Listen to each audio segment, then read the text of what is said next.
नमस्ते दोस्तों। मेरा नाम अर्जुन है और मेरी उम्र 28 साल है। इस समय मैं अहमदाबाद, गुजरात में रहता हूँ। पहले मैं राजस्थान के एक छोटे से कस्बे का रहने वाला था, लेकिन एक हादसे के बाद मुझे अपना गांव छोड़कर यहाँ आकर बसना पड़ा। तब मैं सिर्फ 8 साल का था जब मेरी जिंदगी की यह कहानी शुरू हुई। उस वक्त हमारे घर की हालत बहुत खराब थी। मेरी माँ एक घर में नौकरानी का काम करती थीं। मेरे पिताजी का देहांत तब हुआ जब मैं बहुत छोटा था और तब मेरी पढ़ाई भी ठीक से नहीं हो पा रही थी, तो माँ ने मुझे घर के छोटे-मोटे कामों में हाथ बंटाने को कहा। मेरे पिताजी का निधन मेरे जन्म के कुछ साल बाद ही हो गया था। उनकी तबीयत अचानक बिगड़ गई थी। फिर जब मैं 9 साल का था, मेरी माँ को कैंसर हो गया। तभी से मैं अकेला ही अपनी जिंदगी की जंग लड़ रहा था। मेरी माँ गांव के एक बड़े घर में झाड़ू पोंछा करती थीं, जो हमारे झोंपड़े से ज्यादा दूर नहीं था। फिर जब मैं 10 साल का हुआ, तो माँ ने सोचा कि अब मुझे भी उनके साथ उस घर में कुछ काम करना चाहिए। शुरू-शुरू में मैं वहाँ सिर्फ बर्तन साफ करता था, लेकिन धीरे-धीरे मैंने कपड़े धोना और बगीचे में पानी देना भी सीख लिया। फिर उसी साल मेरी जिंदगी में एक और बड़ा झटका लगा। मेरी माँ भी मुझे छोड़कर चली गईं। एक बार काम करते वक्त उनकी छाती में तेज दर्द उठा था। हमने सोचा कि थकान की वजह से होगा, लेकिन जब तक हमें पता चला कि यह कैंसर है, तब तक बहुत देर हो चुकी थी और एक दिन माँ की मृत्यु हो गई। उन दिनों मैं बहुत उदास और अकेला रहने लगा था। मुझे समझ नहीं आ रहा था कि अब मैं कैसे जिंदा रहूंगा। अब मैं पूरी तरह से अनाथ हो गया था।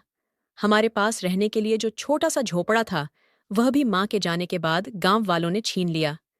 लेकिन जैसा कि कहते हैं, जब जिंदगी में सब कुछ खत्म लगे और दुनिया आपको ठुकरा दे, तब ऊपर वाला कोई न कोई फरिश्ता जरूर भेजता है। मेरे साथ भी ऐसा ही हुआ। माँ के अंतिम संस्कार के बाद मुझसे मिलने आई मेरी चाची सुनीता, जो मेरे पिता की छोटी बहन थीं। वह एक विधवा महिला थीं। उस समय उनकी उम्र 25 साल थी। मुझे नहीं पता कि उनकी शादी के बाद उनके पति की मृत्यु कैसे हुई थी, लेकिन उस दिन उन्होंने मुझे अपने साथ ले जाने का फैसला किया। वैसे, जब तक मेरे पिताजी जिंदा थे, सुनीता चाची कभी-कभी हमारे घर आया करती थीं, क्योंकि वह पिताजी की इकलौती बहन थीं। फिर माँ के निधन के बाद उन्होंने मुझे अपने घर चलने को कहा। तब उन्होंने वादा किया कि वे मुझे पढ़ाई करवाएंगी, और यह सब वह मेरे पिताजी के साथ अपने भाई-बहन के रिश्ते की खातिर कर रही थीं। उनकी बात सुनकर मेरी आंखें भर आईं, क्योंकि तब मुझे लगा कि भगवान सचमुच मेहरबान है। जब सब कुछ छिन जाता है, तब भी कोई रास्ता जरूर बनता है। अब मैं सड़कों पर भटकने से बच गया था। फिर सब कुछ जल्दी-जल्दी हुआ और मैं सुनीता चाची के घर रहने चला गया। उनका घर बहुत खूबसूरत था। ज्यादा विशाल तो नहीं, लेकिन बहुत साफ-सुथरा और प्यार से सजाया हुआ था। घर में एक छोटा सा कमरा भी था, और उन्होंने कहा कि हम दोनों उसी कमरे में रहेंगे, ताकि मुझे रात में डर न लगे।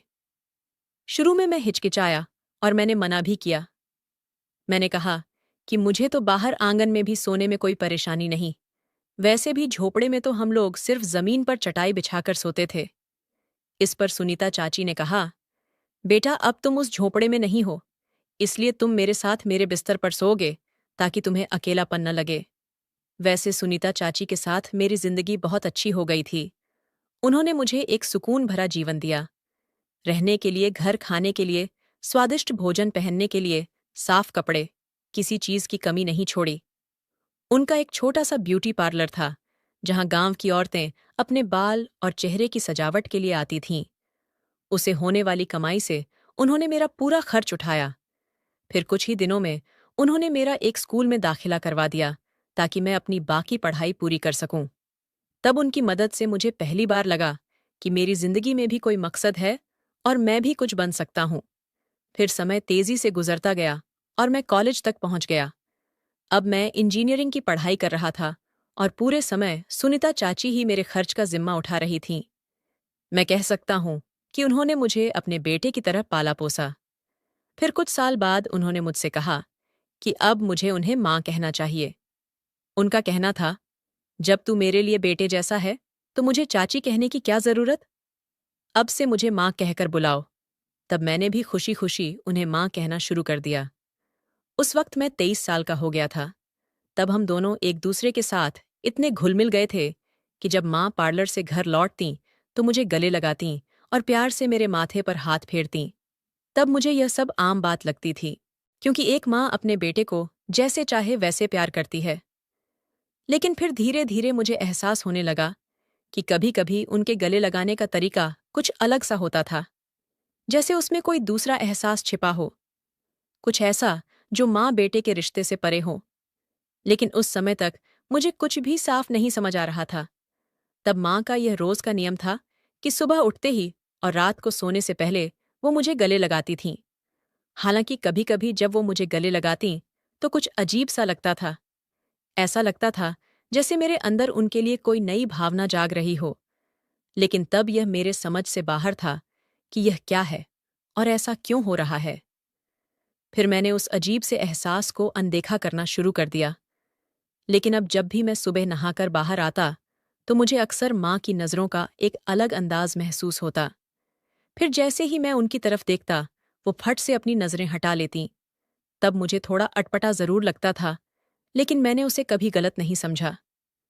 फिर एक रात मैं अपने कॉलेज के दोस्त की शादी से देर रात शराब पीकर घर लौटा। तब मैं बहुत नशे में था। पहले माँ ने मुझे गर्म दूध लाकर दिया और मेरी देखभाल करने लगीं। तब मैं नशे की हालत में था, इसलिए कुछ कर नहीं सका। बस उन्हें करने दिया जो वो करना चाहती थीं। तब माँ का हाथ मेरी पीठ से होता हुआ मेरे कंधों से नीचे बढ़कर कमर पर हल्के से रुक गया, और तब उनके नर्म हाथों का स्पर्श मुझे पागल सा करने लगा। इस दौरान माँ के चेहरे पर एक हल्की सी चमक थी, जो बता रही थी कि उन्हें यह सब अच्छा लग रहा है। इसके बाद माँ ने मेरा हाथ पकड़कर मुझे बिस्तर पर बैठा दिया। फिर वो भी मेरे पास सटकर बैठ गईं और मेरा हाथ पकड़कर उसे सहलाने लगीं। कुछ देर तक हम ऐसे ही बैठे रहे। फिर अचानक माँ ने मुझे हल्का सा धक्का देकर बिस्तर पर लिटा दिया और अपने दिल की बात कहने लगीं। तब वो ही बोल रही थीं, क्योंकि मैं नशे में था, इसलिए उनकी बातों पर न तो ध्यान दे पा रहा था और न ही कुछ बोल पा रहा था। बस माँ जो चाहती थीं वैसे ही बोलती रहीं। करीब 20 मिनट तक वो लगातार बोलती रहीं, फिर खुद ही थक कर सो गईं। तब मैं तो नशे में था, तो सोया या जगह कुछ पता ही नहीं चला। अगली सुबह जब मेरी आंख खुली तो कमरे की मेज पर नाश्ता और गरम चाय पहले से रखी हुई थी। तब चाय की महक पूरे कमरे में फैली हुई थी। फिर जैसे ही मैं बिस्तर से उठा, मुझे अपनी कमर में एक अजीब सा दर्द हुआ। तभी मेरे मुंह से निकल गया, हाय राम। तभी माँ ने हल्के से मुस्कुराते हुए कहा, गुड मॉर्निंग बेटा, क्या हुआ? नींद कैसी रही तुम्हारी? इस पर मैंने कहा, माँ, नींद का तो पता नहीं, लेकिन मेरी कमर में दर्द हो रहा है। ऐसा लग रहा है जैसे कुछ भारी उठाया हो। इस पर माँ ने कहा, बेटा लगता है कल रात तुमने कुछ ज्यादा ही पी लिया था। ठीक तो हो ना बेटा? तभी मैंने गौर किया कि उस वक्त मेरे कपड़े बदले हुए थे, जबकि मुझे याद था कि रात को जब मैं पीकर आया था तो कुछ और कपड़े पहने थे। फिर भी मैंने उस बात को टाल दिया और उनकी बात का जवाब दिया, मैं ठीक हूं माँ, और नींद भी अच्छी थी। इसके बाद मैं आंखें मलते हुए और उबासी लेते हुए उनसे पूछ बैठा, आपने नाश्ता कर लिया क्या? और हाँ, नाश्ते के लिए शुक्रिया। इस पर उन्होंने जवाब दिया, हाँ, मैंने तो खा लिया। बहुत भूख लगी थी और तुम्हें जगाया नहीं, क्योंकि तुम देर से लौटे थे। रात के 12 बज गए थे। सोचा कि तुम्हारी नींद पूरी हो जाए। तब बातों के बीच मैंने नाश्ता शुरू किया, और नाश्ते के दौरान ही मैं यह सोच रहा था कि पिछले रात की बातें याद करूं। लेकिन तब मुझे बस इतना ही याद आया कि मैं बहुत नशे में था और माँ गर्म दूध लेकर आई थीं, और तभी मैं लड़खड़ाकर गिरने वाला था कि माँ ने मुझे थाम लिया। इसके बाद क्या हुआ कुछ याद नहीं। खैर, अगले कुछ दिनों तक सब कुछ सामान्य ही चलता रहा। तब मैं पढ़ाई और नौकरी की तलाश में लगा रहा। लेकिन तभी एक दिन एक अनचाही घटना हो गई। मैं एक कंपनी में नौकरी के लिए इंटरव्यू देकर लौट रहा था। तभी रास्ते में एक साइकिल वाले ने मुझे टक्कर मार दी। सौभाग्य से तब घर ज्यादा दूर नहीं था, क्योंकि वह हादसा हमारे घर से बस 2 किलोमीटर की दूरी पर हुआ था। टक्कर इतनी जोर से लगी थी कि मैं बेहोश हो गया। तब मेरी आखिरी याद बस इतनी थी कि आसपास के लोग शोर मचा रहे थे और कोई मदद के लिए चिल्ला रहा था। उसके बाद मुझे कुछ याद नहीं। फिर जब मुझे होश आया, मैं अस्पताल में था। पूरे शरीर में तेज दर्द था, तब मैं हिल भी नहीं पा रहा था। सिर में भी भारीपन था, इसलिए आंखें खोलना मुश्किल हो रहा था। तब मैं चुपचाप लेटा रहा। तभी मैंने माँ की धीमी आवाज सुनी, जो मेरे पास ही बैठी थीं। वो मेरा हाथ पकड़े हुए बोल रही थीं, अर्जुन प्लीज उठ जाओ। एक पूरा दिन बीत गया, तुम्हें बेहोश हुए। मैं तुमसे कुछ कहना चाहती हूँ, तुम्हें सीने से लगाना चाहती हूँ। तब वो रोते हुए कह रही थीं, अर्जुन काश तुम समझ पाते कि मैं तुम्हें कितना चाहने लगी हूं, एक माँ की तरह नहीं, बल्कि उससे कहीं ज्यादा। हालांकि मुझे पता है कि तुम ऐसा कुछ नहीं सोचते, लेकिन मेरे लिए यह एहसास बहुत गहरा है। और कल रात जब तुम नशे में थे, तो तुम्हें नहीं पता कि क्या हुआ था। तब वो और भी बहुत कुछ धीरे धीरे मेरे कानों में कहती गईं। शायद उन्हें लगा कि मैं कुछ नहीं सुन रहा, लेकिन मैं सब सुन रहा था। उनकी बातों से मेरा मन बहुत उलझ गया, लेकिन उन शब्दों में एक अजीब सी गर्माहट और अपनापन भी था। और न जाने क्यों उस पल मुझे एक राहत सी मिली। लेकिन उसी वक्त मेरे मन में एक अनजाना डर भी जागा, क्योंकि जो बातें मैंने सुनी थीं उसने मेरे दिल और दिमाग को उलझा दिया था। अब मैं अंदर से बेचैन हो रहा था, इसलिए मैंने जानबूझकर अपनी आंखें खोल दीं और बोल पड़ा, माँ, क्या वो सब सच था जो मैंने अभी सुना? क्या आप मुझे एक बेटे से भी ज्यादा चाहने लगी हैं? और कल रात को आपने क्या किया? मैंने तो हमेशा यही माना कि आपका इरादा साफ है। आप सिर्फ माँ की तरह मेरा ख्याल रख रही हैं। लेकिन अब लग रहा है कि आपने जो कुछ मेरे लिए किया, वो सब किसी और वजह से था। तब मेरे सवाल में गुस्सा भी था और तकलीफ भी। तब मेरी बात सुनते ही माँ की आंखों में आंसू आ गए। फिर भी उन्होंने नरम आवाज में कहा, अर्जुन, बेटा अब तुम्हें कैसा लग रहा है? मैं बहुत डर गई थी। कितना इंतजार किया कि तुम होश में आओ। मैंने उसकी बात को बीच में ही काट दिया और कहा, पहले मेरे सवाल का जवाब दो। क्या वो सब सच था जो तुमने मुझसे कहा था? उसने धीरे से जवाब दिया, हाँ, बिल्कुल वैसा ही है जैसा तुम समझ रहे हो। लेकिन मैं चाहता हूं कि तुम मेरी भावनाओं को समझो। उसके चेहरे पर घबराहट और संकोच साफ दिखाई दे रहा था। फिर उसने मुझे एक गिलास नींबू पानी थमाया और आसपास देखने लगा, शायद इस डर से कि कोई हमारी बात सुन न ले। मुझे भी लगा कि क्लिनिक में इस तरह की बातें करना सही नहीं है। मैंने कहा, तुम जरा बाहर जाओ, मुझे थोड़ा आराम करना है। फिर मैंने करवट बदली और दूसरी तरफ लेट गया। कुछ दिनों तक क्लिनिक में रहने के बाद हम अपने घर वापस आए, लेकिन घर पहुंचने के बाद भी मैं उससे खुलकर बात नहीं कर पाया। मन के भीतर कुछ टूट सा गया था। जिसे मैंने अपने माँ जैसा माना, उसने मुझे एक अलग नजरिए से देखा। ये सोचकर मैं परेशान था। मैं खुद को बहुत अकेला महसूस कर रहा था।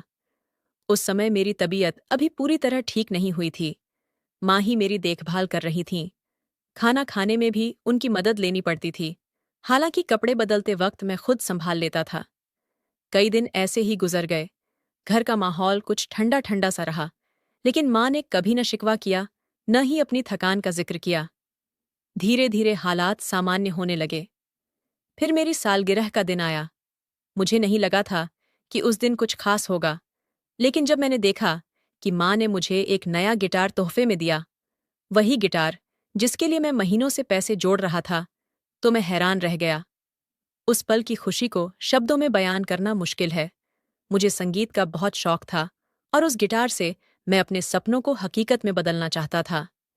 सालगिरह के बाद मेरा मन माँ के लिए नरम पड़ने लगा। मैं फिर से उनके करीब आने लगा। मुझे पता था कि माँ मुझे एक बेटे से कहीं ज्यादा चाहती थीं। दोस्तों, आपको बता दूं कि घर में मुझे सिर्फ आराम करना पड़ता है। बाकी सारा काम माँ खुद करती हैं। मुझे कुछ करने की इजाजत ही नहीं देती। एक रात मैं अपने कमरे में बैठा कुछ सोच रहा था। तभी माँ की मौजूदगी का एहसास हुआ। वह कमरे में दाखिल हुई। उनका चेहरा थका हुआ था और वह हल्के हल्के खांस रही थीं। वह चुपचाप कुर्सी पर बैठ गईं। मैंने चिंता से पूछा, क्या हुआ माँ? आपकी तबीयत तो ठीक है ना? लगता है ब्यूटी पार्लर में बहुत मेहनत कर ली। आपको विश्राम की जरूरत है। उन्होंने हल्की मुस्कान के साथ कहा, मैं ठीक हूं बेटा, फिक्र मत कर। बस थोड़ा थक गई हूं। शायद सोने की जरूरत है। तुमने रात का खाना खाया ना? मैंने हामी भरी। हाँ, खा लिया।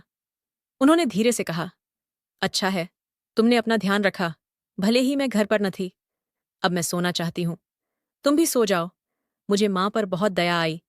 लगा कि मेरी वजह से उनकी तबीयत बिगड़ी। मुझे एहसास हुआ कि अब उनकी देखभाल करना मेरा फर्ज है। उस रात मैंने फैसला किया कि सुबह तक उनके पास रहूंगा। मैं जागता रहा जब तक वह सोती रहीं। कुछ दिनों बाद उनकी सेहत में सुधार हुआ। जब वह पूरी तरह ठीक हुईं तो बोलीं, तुम्हारे साथ के बिना मैं इतनी जल्दी न ठीक होती। मैंने कहा, माँ, मैंने वही किया जो आप मेरे लिए करती हैं। आपने मुझे कभी अकेला नहीं छोड़ा। इसके बाद सब कुछ पहले जैसा हो गया। घर में फिर से हंसी खुशी का माहौल बन गया। लेकिन एक दिन मुझे लगा कि मैं उनके लिए कुछ अलग महसूस करने लगा हूं। हाँ, वही जो आप सोच रहे हैं। वह मुझे अब अच्छी लगने लगी थीं।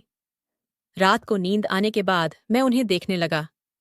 अब मैं खुद को उनका बेटा नहीं मानता था, क्योंकि वह मेरे लिए एक ऐसी औरत थीं जिसे मैं पूरे दिल से चाह सकता था।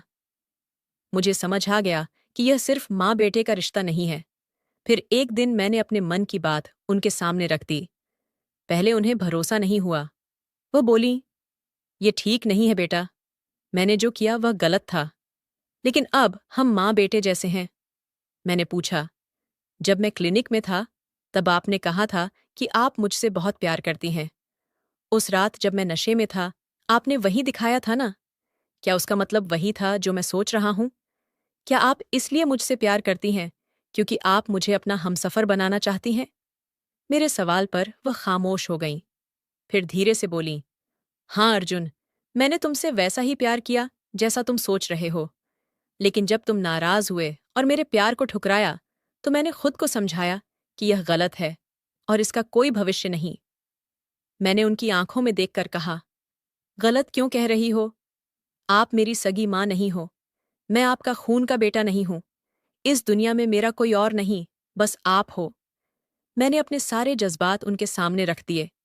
पिछले दिनों मैंने खुद से बार बार सवाल किया था और अब मुझे यकीन हो गया कि मैं भी उनसे प्यार करने लगा हूं। आज मैं ये बात साफ साफ कह रहा हूं। उस दिन के बाद हमने अपने रिश्ते को एक नया नाम दिया और प्रेमी बन गए। ये सिर्फ दिल की बात नहीं थी, हमने इसे सच करने का फैसला किया। अगले दिन मैं सुबह सुबह बाजार गया। मन में थोड़ी हिचक थी, लेकिन उत्साह भी था।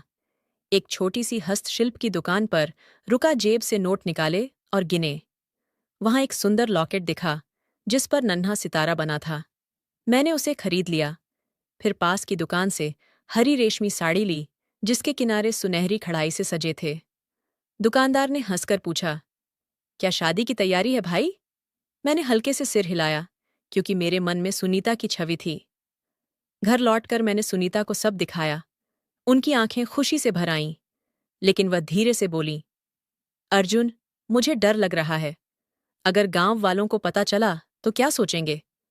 मैंने उनका हाथ थामा और कहा, अब हमें दुनिया की परवाह नहीं करनी। हमारा प्यार सच्चा है और हम इसे ईश्वर के सामने पूरा करेंगे। उस रात हमने घर के आंगन में एक छोटा सा पूजा स्थल बनाया। सुनीता ने हरी साड़ी पहनी और मैंने अपनी सबसे अच्छी कुर्ता पायजामा।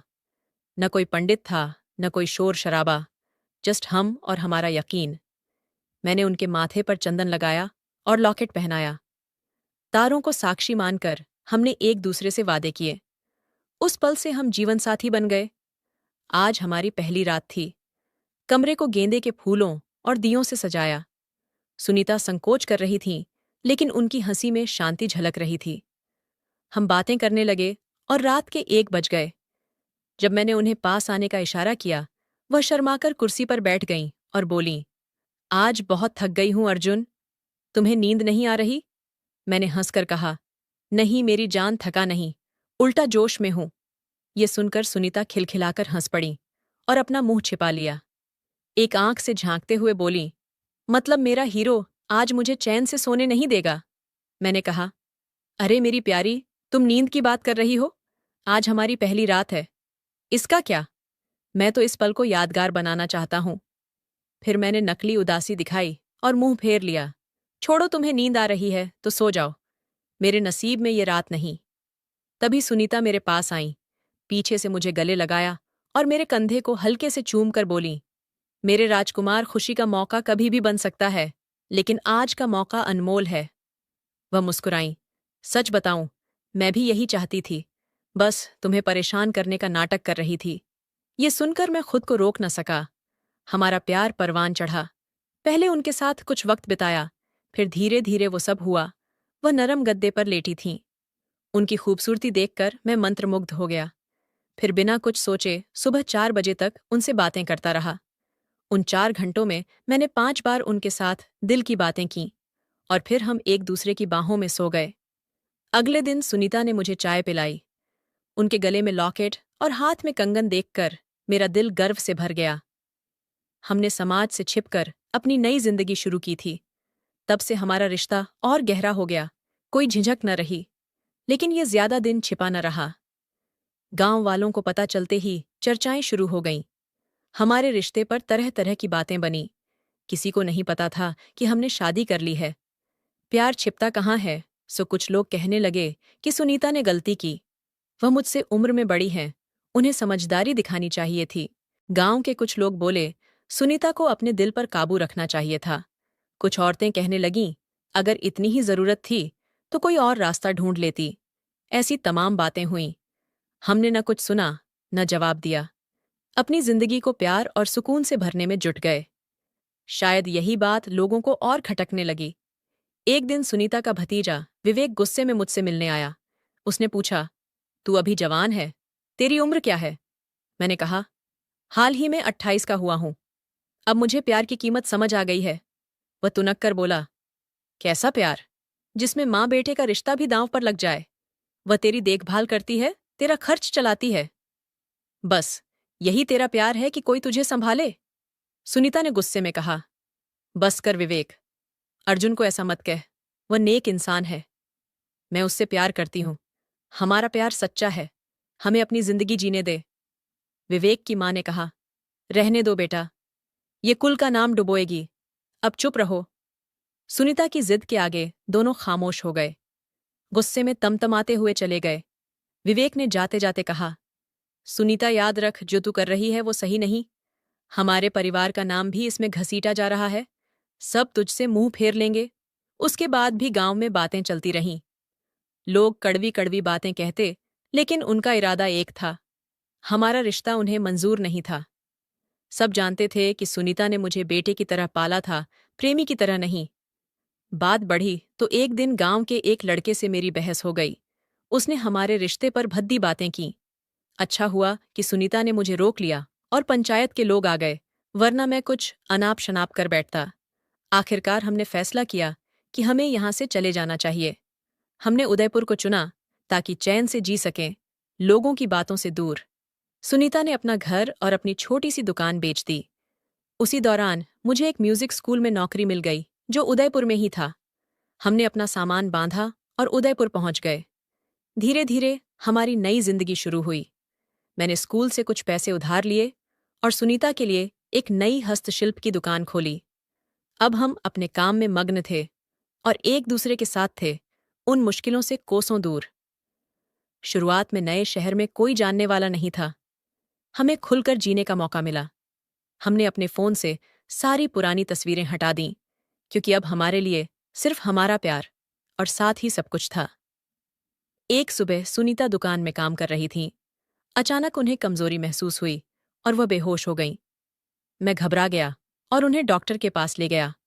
डॉक्टर ने जांच की और कहा, मुबारक हो, सुनीता गर्भवती हैं। हम दोनों अवाक रह गए। सुनीता 45 की थीं। हमें लगा था कि अब बच्चा नहीं हो सकता, लेकिन डॉक्टर ने सख्त लहजे में कहा, यह आपका पहला और आखिरी मौका है। इस उम्र में गर्भ ठहरना जोखिम भरा है। इसके बाद कोशिश की तो आपकी और बच्चे की जान खतरे में पड़ सकती है। मेरे मन में खुशी और डर दोनों उमड़ रहे थे। सुनीता ने मेरा हाथ जोर से पकड़ा और बोली, अर्जुन, अगर यह हमारा आखिरी मौका है तो मैं इसे पूरा करना चाहती हूँ। उनकी आंखों में वही जोश था जो उस रात दिखा था, जब हमने चुपचाप अपने प्यार को सींचा था। हमने बच्चे को अपनाने का फैसला किया। हम बेहद खुश थे। हमें और कुछ नहीं चाहिए था। एक बच्चा हमारे परिवार को पूरा करने के लिए काफी था। मेरी नौकरी अच्छी चल रही थी। सुनीता की दुकान से भी अच्छी आमदनी होने लगी थी। इससे हमने उदयपुर में एक छोटा सा घर खरीद लिया। अपने घर को हमने बड़े प्यार से सजाया। 9 महीने बाद हमारे घर में एक नन्हा बेटा आया। अब हम अपने बेटे के साथ खुशहाल जिंदगी जी रहे हैं। हमारा रिश्ता शायद आम नहीं था, लेकिन हमने दिखा दिया कि सच्चा प्यार उम्र की सीमाएं नहीं देखता। लोग कहते हैं कि अगर प्यार सच्चा हो तो उम्र कोई मायने नहीं रखती। हम खुश हैं और किसी का बुरा नहीं कर रहे। यही हमारी कहानी है। उम्मीद है आपको अच्छी लगी होगी। तो दोस्तों, ये थी हमारी छोटी सी कहानी। आपको कैसी लगी अपनी राय ज़रूर बताएं।